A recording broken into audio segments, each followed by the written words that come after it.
জয় নিতাই বন্ধুরা, সবাই ভালো আছো? আশা করি ভালো আছো, আমিও ভালো আছি। তা দেখো, আজকে রান্না হবে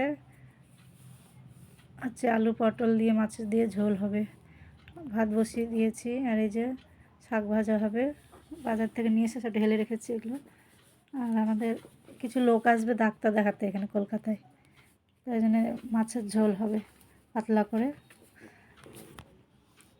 হালকা করেই খাবো বলেছে, অসুস্থ মানুষ, তাই ওই জন্য যে মাছটা ভেজে নিচ্ছি। আমার তো একা হাতে সব করতে হয়, একদম সময়ই পাই না। তো দেখো, সব ভেজে তুলে রেখেছি। পটলটা ভেজে নেব একটু, তারপরে আলু দিয়ে দেবো ওর মধ্যে। তো দেখো,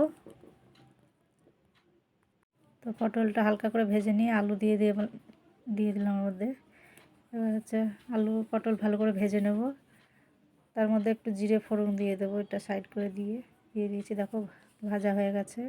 ওর মধ্যে একটু আদা পেঁয়াজ আর গুঁড়ো মশলা দিয়ে দিলাম, দিয়ে ভালো করে ওটা নেড়ে নেব। তারপরে দিয়ে দেবো টমেটো। তো দেখো, দেওয়া হচ্ছে, নুন দিয়ে দিলাম। এবার এটাকে ভালো করে কষে নিতে হবে। তো আমার ভিডিওটা যারা নতুন দেখছো তা সাবস্ক্রাইব করে দিও, আর যারা করে দিয়েছো তাদেরকে অনেক অনেক ধন্যবাদ। তো দেখো, এটা কষানো হয়ে এসছে। এর মধ্যে দিয়ে দেবো জল। আর যদি ফেসবুক থেকে দেখো তাহলে ফলো করে দিও। তো দেখো, হয়ে গেছে, জল দিয়ে দিলাম। জলটা দিয়ে ঢাকা দিয়ে দেবো।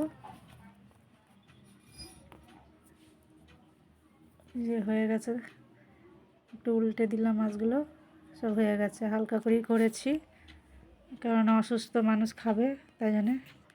আর এই যে সব হয়ে গেছে, রান্না হয়েছে। জয়িতার জন্য ভাত বেড়েছিলাম খাওয়াবো বলে, ও খেলতে খেলতে ঘুমিয়ে গেছে।